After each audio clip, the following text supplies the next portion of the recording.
స్వేచ్ఛా వాయువులు అందుకుని ప్రజాస్వామ్య వ్యవస్థలోకి తెలంగాణ బిడ్డలు తెలంగాణ ప్రజలు అడుగుపెట్టిన శుభదినం 17 సెప్టెంబర్.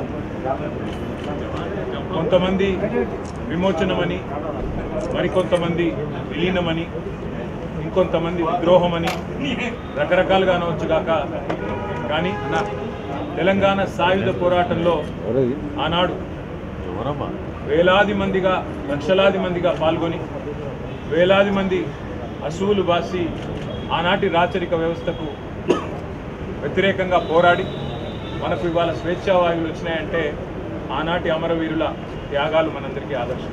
వారందరికీ ఈ సందర్భంగా భారత రాష్ట్ర సమితి తరఫున మా పెద్దలు, మా నాయకులు, తెలంగాణ తొలి ముఖ్యమంత్రి కేసీఆర్ గారి తరఫున, ప్రతి గులాబీ సైనికుడి తరఫున వారి అమరత్వానికి, ఈ ప్రజా కంటక కాంగ్రెస్ ప్రభుత్వానికి వ్యతిరేకంగా జరుగుతున్న పోరాటమైన దానికి ఆదర్శం, దానికి బీజం పడ్డది తెలంగాణ సాయుధ పోరాటంతోనే.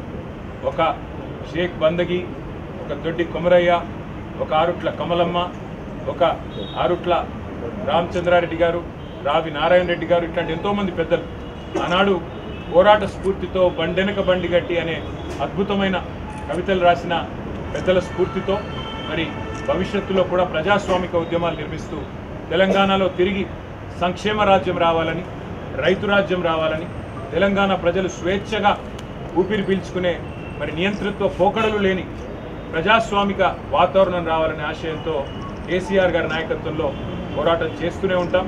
ఇవాళ పోరాడుతున్న మా విద్యార్థి తమ్ముళ్ళు, చెల్లెలు గ్రూప్ 1 పరీక్షల్లో విఫలమైన ప్రభుత్వం కోర్టు అభిశంసనతో మరి ఈరోజు దిక్కుతోచక చివరికి రౌండ్ టేబుల్ మీటింగులు పెట్టుకుంటే కూడా నియంతృత్వ పోకడలతో విద్యార్థులను అరెస్ట్ చేస్తున్న దుర్మార్గమైన వ్యవస్థ ఇవాళ మన కళ్ళ ముందున్నది. రైతులు ఇవాళ అల్లాడిపోతుంటే వారిని పట్టించుకోకుండా ఒలింపిక్స్ గురించి మాట్లాడుతున్న ఒక నీతిమాలిన ప్రభుత్వం ఇవాళ మన రాష్ట్రంలో ఉన్నది. ఇట్లాంటి నియంతృత్వ పోకడలను ఆనాటి తెలంగాణ సాయుధ పోరాట స్ఫూర్తితో ఎదురిద్దాం, ఎదురొడ్డి నిలబడి తిరిగి తెలంగాణను సంక్షేమ బాటన, అభివృద్ధి బాటన కేసీఆర్ గారి నాయకత్వంలో ముందుకు తీసుకొని పోదామని చెప్పి మా సోదరులందరికీ, సోదరిమణులందరికీ తెలంగాణ వ్యాప్తంగా ఈరోజు జాతీయ సమైక్యతా దినోత్సవంగా, ఎందుకంటే ఒకరు విమోచనం అనొచ్చు, ఇంకోరు విలీనం అనొచ్చు, ఇంకోరు విద్రోహం అనొచ్చు, కానీ ఇవాళ రాచరిక వ్యవస్థ నుండి ప్రజాస్వామ్య వ్యవస్థలోకి సమైక్యమైన రోజు కాబట్టి మేము దీన్ని జాతీయ సమైక్యతా దినోత్సవంగా గతంలో ప్రభుత్వంలో ఉన్నప్పుడు పాటించాం. ఆ రోజు జెండా ఎగిరేసాం, ఈరోజు జెండా ఎగిరేస్తానే ఉన్నాం, ఈరోజు జెండా ఎగిరేసినాం. భవిష్యత్తులో తెలంగాణ ఉన్నంత వరకు బీఆర్ఎస్ ఉంటుంది కాబట్టి అప్పటిదాకా మరి తెలంగాణ ప్రజలకు ప్రజాస్వామ్య వ్యవస్థలో విలీనమయ్యే, అంతర్భాగమయ్యే ఒక అద్భుతమైన అవకాశం ఇచ్చిన మరి ఆనాటి పోరాట యోధుల స్ఫూర్తిని గుర్తు చేసుకుంటూ ముందుకు పోతాం. జై తెలంగాణ, జై తెలంగాణ.